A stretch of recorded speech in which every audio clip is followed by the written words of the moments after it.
साथियों नमस्कार, समता आवाज़ साथियों नमस्कार, बहुजन टीवी देख रहे हैं आप। और मैं हूं आज गोरखपुर से अपने साथी S2 न्यूज़, पब्लिक दस्तक और समता आवाज़ टीवी के लिए आपका मनोज अंतानी। मेरे साथ जो शख्सियत बैठी है किसी परिचय की मोहताज तो नहीं है, लेकिन फिर भी परिचय आपको मैं करवा देता हूं।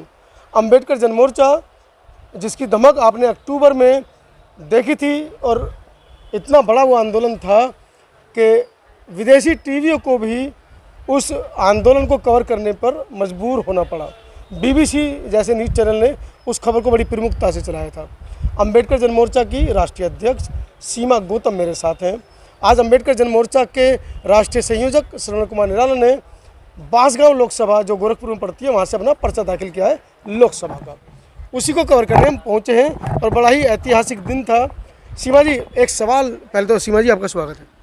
आपका भी बहुत बहुत धन्यवाद कि आप लोग दिल्ली से चल करके गरीबों के दबे कुचले की आवाज़ उठाते हैं, इसलिए आप लोगों को बहुत बहुत धन्यवाद हमारे पूरे टीम की तरफ से। सीमा जी, मैंने आज ही एक सवाल कई जगह कई लोगों से पूछा कि आप नामांकन करने गए थे या गोरखपुर को जाम करने गए थे, ये बताइए पहले तो। देखिए, हम नामांकन करने आए हैं और लोगों का प्यार जो है श्रवण कुमार निराला के संघर्ष से जुड़ा हुआ है। संघर्ष, श्रवण कुमार निराला जी 2 दिन 4 दिन के चौराहे के नेता नहीं हैं। जो लोग आए वो अपना पैसा, अपना किराया, आप देखे होंगे, आपकी नज़र गई होगी कि एक एक महीने बच्चों को लेकर के लोग गोद में आए थे। बूढ़े लोग जो चल नहीं पा रहे थे फिर भी वो आए थे। जो माएँ जो कहते हैं घुटने की प्रॉब्लम, वो भी माँ आई थी कि आज हमारा बेटा का नामांकन है, आज हमारे बेटा का पर्चा दाखिला है। तो श्रवण कुमार निराला जी जो गरीबों के नेता हैं, दलितों के नेता हैं, पिछड़ों के नेता हैं, मतलब वो दबे कुचले शोषितों के नेता हैं, इसलिए आज उनका नामांकन था।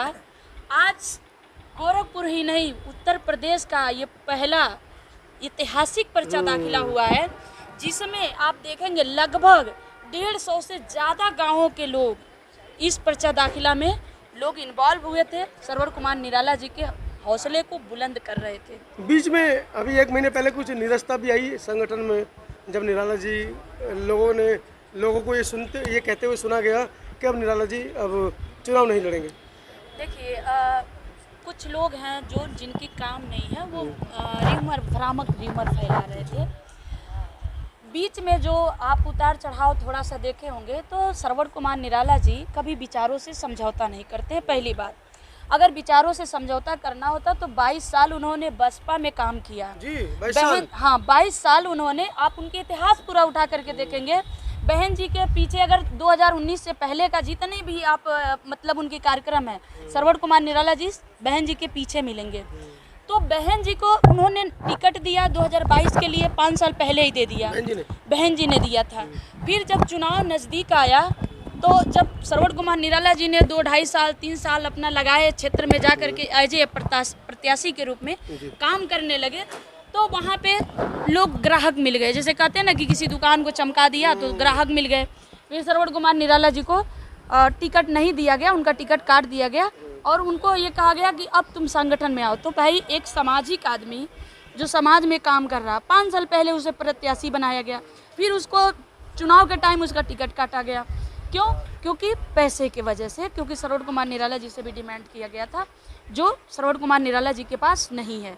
क्योंकि श्रवण कुमार निराला जी समाज के नेता हैं, गरीबों के नेता हैं। आप देख रहे हैं लगातार समाज के लिए पिछले 3 साल से वो लगातार आंदोलन पे आंदोलन कर रहे हैं, जबकि 2 बार वो जेल भी गए। किसके लिए गए? चोरी नहीं किए, हत्या नहीं किए, डाका नहीं डाले। वो समाज को 1-1 एकड़ ज़मीन दिलाना चाह रहे हैं। समाज में जो व्यक्ति है, जो युवा साथी हैं, जो बेरोजगार हैं, उनको 30,000 रुपया प्रति माह बेरोजगारी भत्ता दिलाना चाह रहे हैं। एक कानून पूरे उत्तर प्रदेश के लिए बनवाना चाह रहे हैं। वो नरेगा मजदूरी के लिए 240 रुपया नरेगा मजदूरी मिलता है, तो 1,000 रुपया प्रत्येक मजदूरों को एक दिन का, एक व्यक्ति का, हाँ, एक व्यक्ति का ये संवैधानिक अधिकार है सर।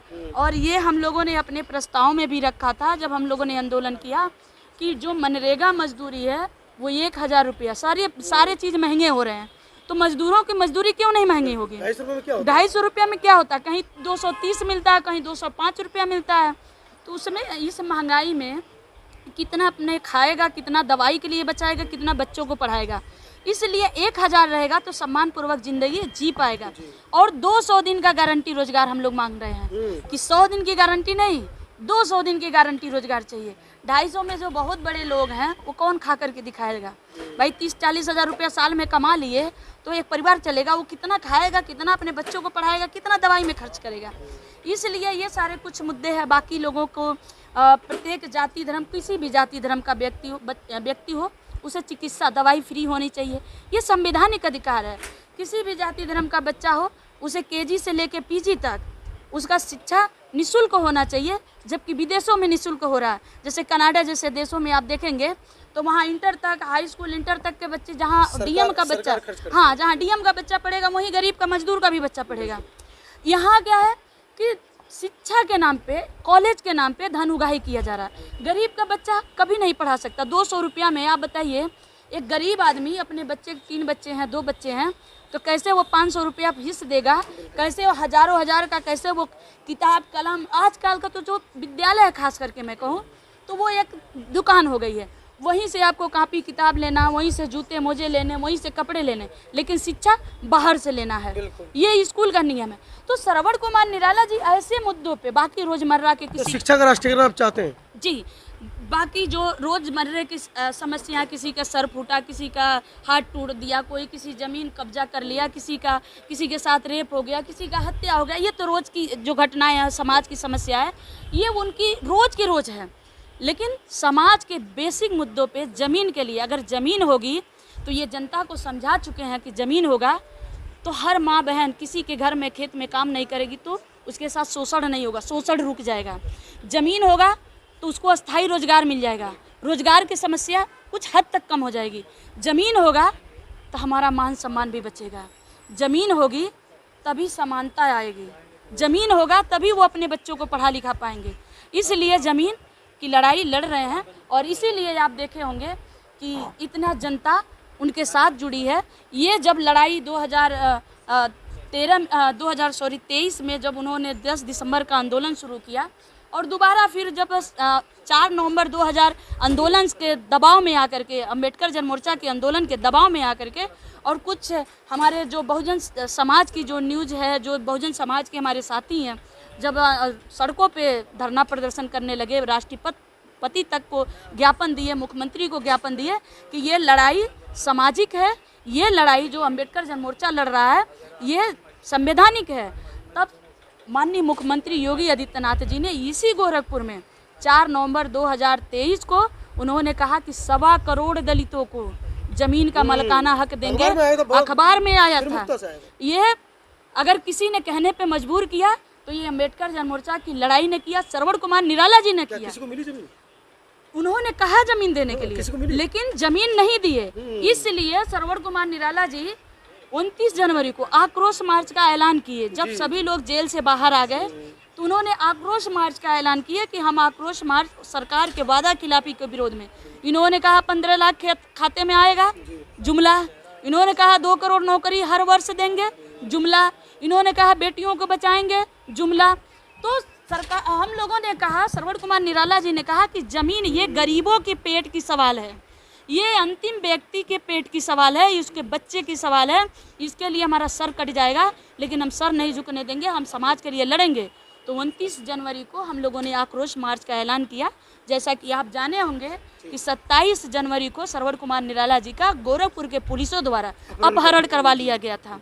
अपहरण करवा करके उनको 12-13 घंटा यह किसी को पता भी नहीं चला और मानसिक दबाव बनाया गया कि अगर आपने आंदोलन किया, ये आंदोलन अगर 29 जनवरी का आपने किया तो हम आप पे गुंडा एक्ट लगाएंगे, गैंगस्टर लगाएंगे। पुलिसों ने यहाँ तक धमकी दिया कि हम आपका इनकाउंटर भी हो सकती है, करवा सकता है और आपको कोई कुछ नहीं कर पाएगा। श्रवण कुमार निराला जी ने कहा कि अगर ऐसी बात है तो आप हमारी इनकाउंटर करवा दीजिए। आप चोरी से हमको उठा के लाए हैं, हमारे घर वालों को नहीं पता है, हमारे लोगों को नहीं बताए, तो आप हमारा इनकाउंटर करवा दीजिए, हम आपके गिरफ्त में हैं, लेकिन हम आंदोलन नहीं छोड़ेंगे। लेकिन हमारे घर पे भी पुलिस को छापा मार दी। हमारे घर पे 27 तारीख से ही 29 तारीख तक पूरे दिन, हाँ, हमारे घर पे पुलिस डेरा डाल के जमी रही, मजबूरन, क्योंकि हम लीडर हैं, हमारे जो श्रवण कुमार निराला जी लीडर थे उस आंदोलन के हुआ थे। जब 2 लोग लीडर सामने नहीं आ पाए तो इसलिए उस आंदोलन को हमें मजबूरी में स्थगित करना पड़ा, क्योंकि जनता गरीब है, जनता बहुत सारे हमारे भाई बहन पढ़े लिखे नहीं हैं और वो मौके पे अगर आते तो उनको ये लोग प्रताड़ित करते। फिर भी कुछ लोग हमने मना किया, लेकिन जो लोग दूर दराज से, जिनके पास हमारी संपर्क ही नहीं थी, जो लोग हमारे पर्चा को देख करके अखबारों में पढ़ करके आए थे, ऐसे लोगों को इन्होंने 40-45 लोगों को सुबह से शाम तक गोरखपुर में वो ये ले जा करके थाने पे बैठाए रहे, शाम को इन्होंने छोड़ा। तो इस तरह से जब बहन जी ने देखा कि आंदोलन यहाँ तो बहुत बड़ा हो गया, श्रवण कुमार निराला जी पूरे देश में कब्जा कर रहा है, सारे देश में सारे लोगों के नेता बन रहे हैं, लोगों के मुद्दे पे काम कर रहे हैं, तो बहन जी ने, जबकि उनकी दुकान बंद हो रही थी, जो एक तरह से कहिए बहुजनों की वो पार्टी है, लेकिन जब बहुजन थे, जब महापुरुष थे हमारे, जब हमारे महापुरुष थे, जब मानवर कांसीराम साहब थे, तब ये कुछ का रुतबा था। लेकिन बहन जी ने जब देखा कि अब वो ख़त्म हो रहा है, क्योंकि किसी मुद्दे पे लड़ाई नहीं है, अगर उनके पुतला टूट जाता है, वो बड़ी हैं, समाज की हैं, इसलिए मैं उनकी सम्मान करती हूँ, लेकिन विचारों के बात पे मैं सम्मान नहीं करती हूँ। अगर उनका पुतला टूट जाए, पुतले का अंगुली टूट जाए, कहती हैं रोड पे धरना करो, रोड जाम करो, चक्का जाम करो, लेकिन हाथरस में इतनी बड़ी घटना हुई, मणिपुर में इतनी बड़ा घटना हुई, कहीं भी मेरे पास तो यहाँ गोरखपुर में अभी 25 दिसंबर 2022 को एक बेटी को रेप करके मार दिया गया, 18 जनवरी 2021 को भुसवल में एक महिला का गला दबा के मार दिया गया, कलानी में एक नाबालिग बच्ची के साथ 4 दरिंदों ने दरिंदगी किया। इस तरह से हमारे पास सैकड़ों केसें हैं, लेकिन किसी केस में बहन जी को तो छोड़िए, ट्वीट तो कर देती है वो, ये बहुत बड़ी बात है, इतनी बड़ी नेता ट्वीट तो करती है। देखिए, ट्वीट करने से अगर न्याय मिलती तो न्यायालय नहीं बनता, ट्वीट करने से अगर न्याय मिल जाता तो पुलिस चौकी वगैरह वगैरह कचहरी नहीं बनती। हमें ज़रूरत है आप कितने ट्वीट करने से कितने लोगों को न्याय मिला है। आपको अगर ट्वीट करने से न्याय ट्वीट करने से मिलता है तो आप ट्वीट करिए ना, अपने लिए कितना वोट मिल रहा है। समाज इसीलिए कट रहा है, तो जब समाज इनसे कटने लगा तो श्रवण कुमार निराला जी को इन्होंने देखा कि समाज के लिए एक समाज का बेटा बन चुका है, समाज के लिए एक मसीहा बन रहा है। इन्होंने श्रवण कुमार निराला जी को बुलाया, इन्होंने कहा कि श्रवण कुमार निराला जी, आपसे जो भी हमारी मतभेद थी, तुम हमारे पास आते, मैं तुम्हारी बड़ी बहन हूँ, तुम हमारा ख्याल होना चाहिए, तुम हमारे पास आते, हम टिकट की मसला था, हम टिकट तुमको देते। उन्होंने लोकसभा का टिकट दिया 2024 के लिए, बांसगांव का टिकट दिया। उन्होंने कहा कि तुमको जीत के आना है, तुम जीतोगे तभी गरीबों को ज़मीन दिला पाओगे। उन्होंने इमोशनल बातें बहुत सारी की, और इमोशनल बातें करके श्रवण कुमार निराला जी भी सोचे, क्योंकि श्रवण कुमार निराला जी जब बसपा छोड़े तो संगठन बनाए, खुद का संगठन बनाए, और देखेंगे कि किसी भी पार्टी में वो काम नहीं किए। उनके पास बहुत सारे ऑफर थे, वो चाहते अगर नेता बनना होता, अगर उनको विधायक बनना होता, मंत्री बनना होता, सांसद बनना होता, तो वो बीजेपी में जा सकते थे, सपा में जा सकते थे, कांग्रेस में जा सकते थे। आज नामांकन हो गया है, बहुत सारी अटकलें लगी थी कि श्रवण कुमार निराला का नामांकन नहीं हो पाएगा, नहीं होने देंगे। आज नामांकन आप लोगों ने कर लिया है, पहली जो जीत है नामांकन की वो आपने हासिल कर ली है। अब क्षेत्रवासियों से क्या अपील है? देखिए, हमने जो जनता हमारे साथ आई थी, आपने देखा होगा, मैं सबसे पहले तो उन लोगों के मैं बहुत आभारी हूँ और धन्यवाद भी देती हूँ कि हमारे साथ, हमारे गरीबों के साथ गरीब ही काम आते हैं। तो इसलिए श्रवण कुमार निराला जी धनबली नहीं हैं, लेकिन गरीबों के मसीहा हैं, गरीबों के नेता हैं, गरीबों के लिए लड़ते हैं। मैं अपने सभी दर्शकों से भी कहना चाहूँगी और सभी क्षेत्रवासियों से, खास करके बांसगांव के लोगों से कहना चाहूँगी, अपील करती हूँ कि आज तक आपने वोट दिया है, किसी ने किसी को दिया है, लोग मंत्री भी बने आपके वोट से, लेकिन आप अपनी स्थिति देखिए, आपके बच्चों का भविष्य देखिए, शिक्षा ख़त्म कर दिया गया, रोजगार ख़त्म कर दिया गया, आपके रास्ते तक नहीं है, झोपड़ियों में रहने के लिए लोग मजबूर हैं। मैं 450 से ज़्यादा गांव में, गोरखपुर के गांव में मैं गई हूं, तो मुझे पता है, एक एक गांव के एक एक लोगों के घर पता है कि लोग कैसे रहते। पॉलीथीन के, आज के डेट में पॉलीथीन के मकान में दलित समाज के लोग, पिछड़े समाज के लोग रहने के लिए मजबूर हैं। तो मैं आप सभी लोगों से कह रही हूँ कि श्रवण कुमार निराला जी, आपके अधिकार दिलाने के लिए अगर वो बिना कुछ, बिना पावर के वो 2 बार जेल गए, घर सीज करवाए, फिर भी सरकार को 4 नवंबर 2022 को 4 नवंबर 2023 को मजबूर कर दिए ये कहने के लिए कि 1.25 करोड़ दलितों को हम ज़मीन देंगे। तो श्रवण कुमार निराला जी को आप संसद भेजिए, सदन में भेजिए, सांसद बनाइए। श्रवण कुमार निराला जी आपके समाज का बेटा है, आपके समाज के बीच के हैं। श्रवण कुमार निराला जी रोड पे चलने, ज़मीन पे चलने वाले, ज़मीन पे काम करने वाले नेता हैं, गाड़ियों में घूमने वाले, चौराहे वाले नेता नहीं है, आप जानते हैं। बाकी अन्य दर्शकों से भी मैं अपील करती हूँ, जो भी लोग सुन रहे हैं, कि देखिए जाति धर्म के नाम पे वोट देना बंद करिए, सबसे पहली बात। दूसरी बात है, किसी भी जाति धर्म का व्यक्ति है, अगर आपके लिए, आपके बच्चों के लिए, आपके भविष्य के लिए समाज में सवाल कर रहा है, समाज में संघर्ष कर रहा है, लोगों के सामने, सरकार के सामने आवाज़ उठा रहा है, तो वोट आप उसको दीजिए।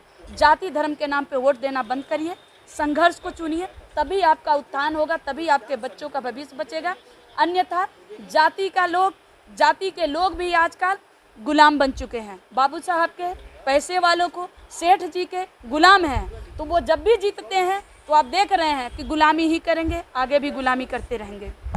आप सीमा गौतम, यहाँ पर इन्होंने एक बड़ा सवाल छोड़ा है, खासकर मेरे उन भाइयों के लिए जो बहुजन समाज से हैं और बीजेपी में दिन रात वो मेहनत कर रहे हैं।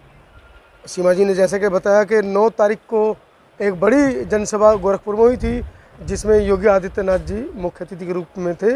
मैं भी उस समय गोरखपुर में था, तो उन्होंने मंच से कहा था, वो बड़े बड़े हेडलाइन में अखबार में आए।